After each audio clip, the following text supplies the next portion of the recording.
Merci de vous informer avec PTV. Bienvenue si vous venez de nous rejoindre dans l'actualité de ce mercredi 22 octobre. Aveugle de naissance, Elliot est un lycéen de terminale à Bar-le-Duc. Il est accompagné de son chien d'assistance depuis maintenant un an. Nous l'avons suivi lors d'une matinée.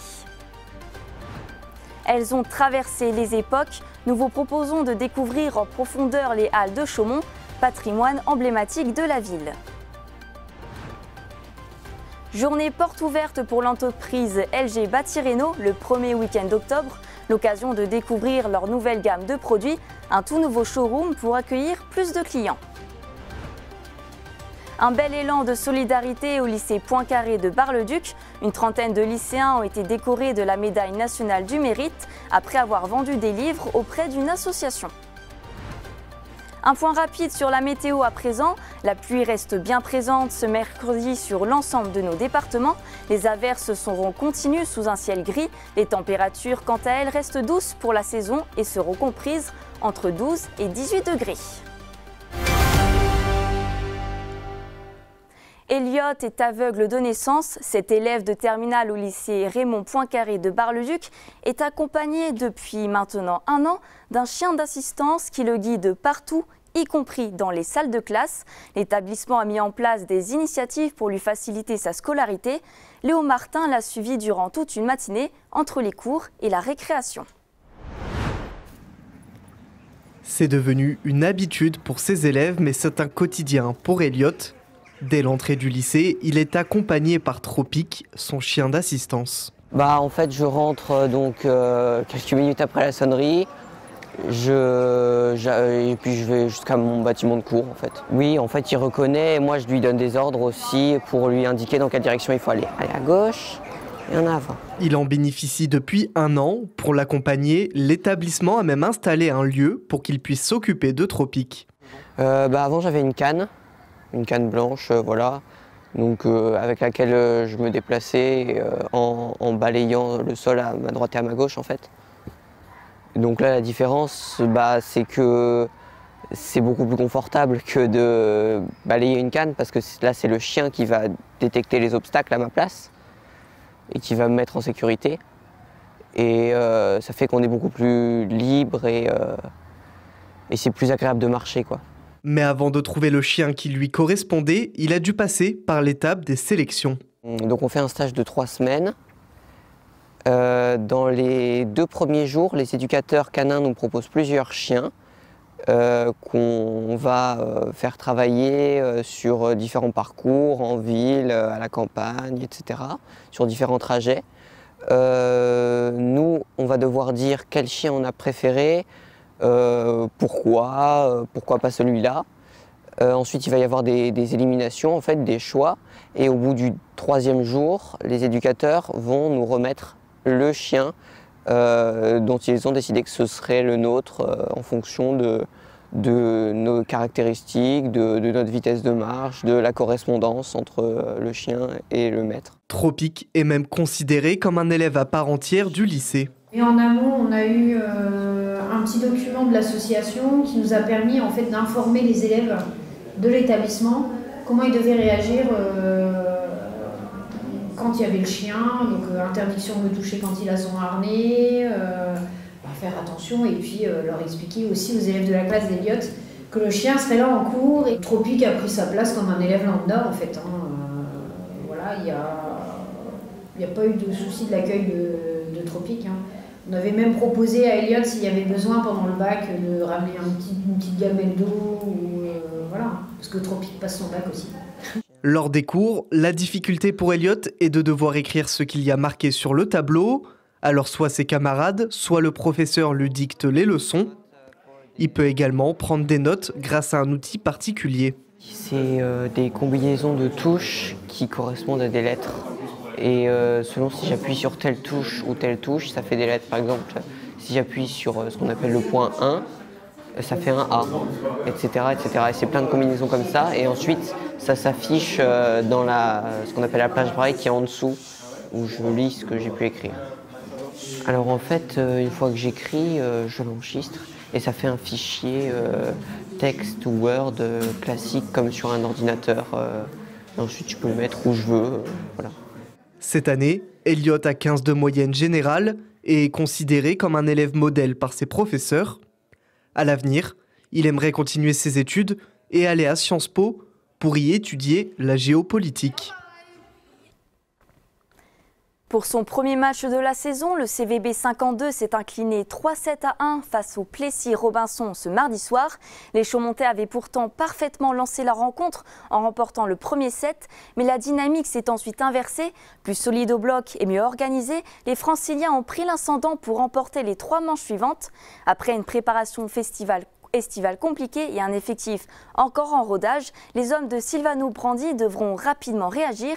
Prochain rendez-vous, un déplacement sur le terrain du Gazélec Ajaccio avec l'objectif de lancer enfin leur saison. Elles sont au cœur de Chaumont, construites en 1880. Les halles ont traversé les époques, du marché couvert aux abris anti-bombes. Célia Richard nous emmène découvrir ces lieux vivants et leurs caves, témoins méconnus de l'histoire de la ville. Une chapelle, puis des premières halles en fer à cheval. Ce bâtiment, construit dans les années 1880, a traversé les époques. Infrastructure de stockage, marché couvert, abri anti-bombes. Aujourd'hui, les halles font partie des lieux emblématiques de Chaumont. Chaque semaine, producteurs et habitants se retrouvent au marché couvert.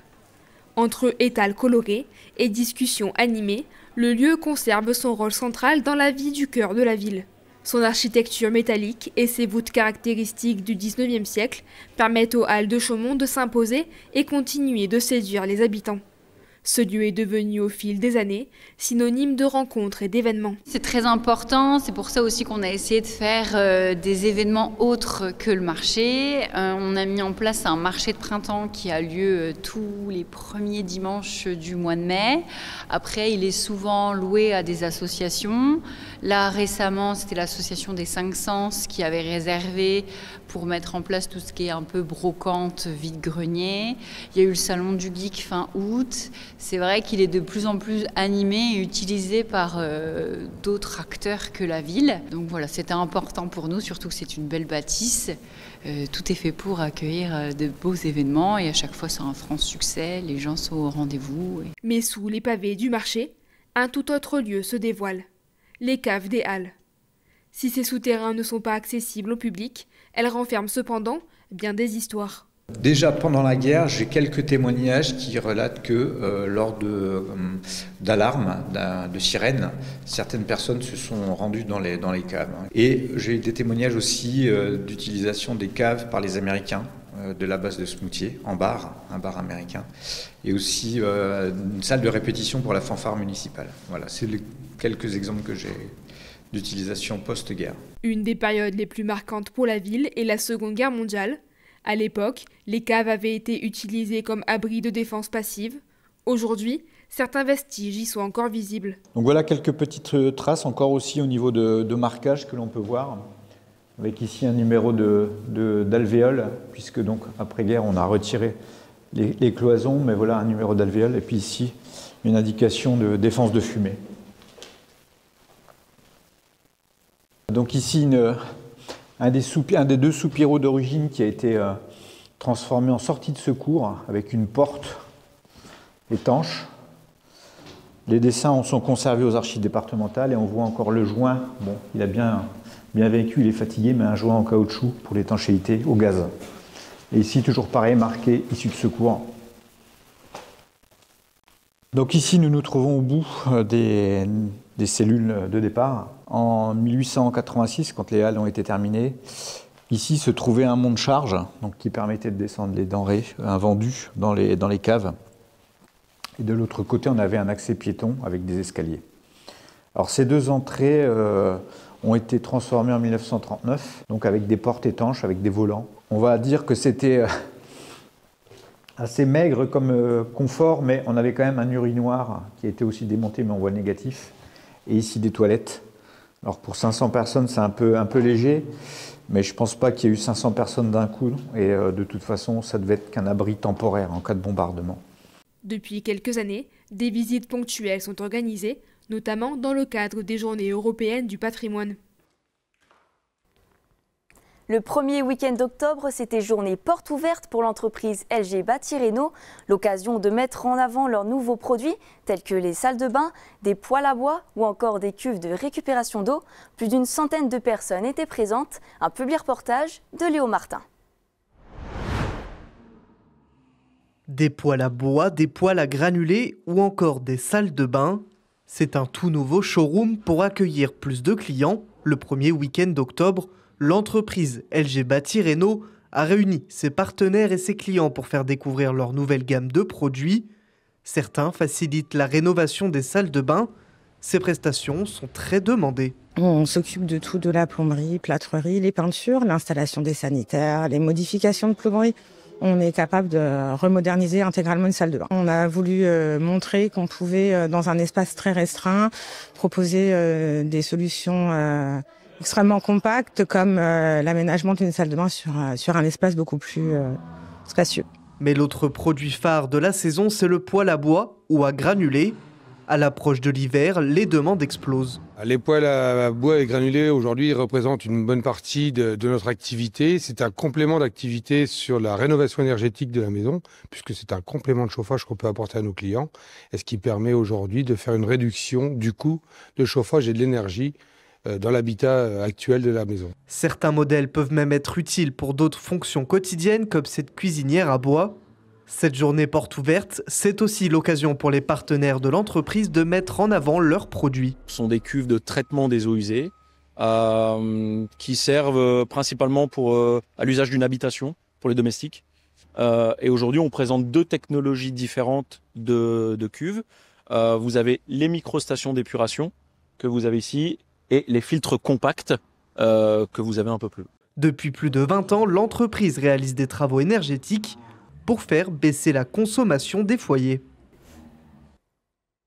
Une trentaine d'élèves du lycée Raymond Poincaré de Bar-le-Duc ont été décorés de la médaille nationale du mérite. Leur camarade Elliot est aveugle de naissance et accompagné d'un chien d'assistance. Ils ont mené une action envers ce dernier en vendant des livres au profit d'une association pour qu'un autre élève en France puisse aussi bénéficier de ce chien d'assistance. Un reportage de Léo Martin. 30 élèves décorés pour un geste touchant. Le vendredi 17 octobre, au lycée Raymond Poincaré, des lycéens de terminale ont été décorés de la médaille de l'Ordre du Mérite pour une initiative solidaire. Un de leurs camarades aveugles bénéficie d'un chien d'assistance et pour l'aider, ils ont organisé une vente de livres caritative. Et on est très content aujourd'hui d'avoir encore tous les élèves dans l'établissement pour pouvoir faire cette cérémonie qui est valorisante auprès des familles mais aussi auprès des équipes. Se sont posé la question de quels sont les partenariats structurels autour de lui qui lui permettent de réussir aussi bien. Alors bien sûr que d'abord il y a le cadre familial, je pense aux parents, c'est l'objectif numéro 1 en tout cas pour aider un enfant comme ça depuis le plus jeune âge. Mais derrière ils ont vite compris qu'il y avait une association qui était du bénévolat et qui permettait de former des chiens d'aveugles, qui mettait à disposition à partir d'un certain âge, parce que pendant tout le collège, Elliot il n'a pas été suivi par l'association. C'est à partir du lycée qu'il y a eu cette dynamique-là.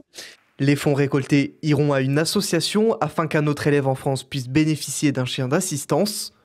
L'âge des élèves est aussi entré en compte pour l'Ordre national du mérite. Moi, je suis ravie qu'on ait pu honorer une classe qui a fait une action quand même très particulière, de recueillir des livres, d'aller les vendre.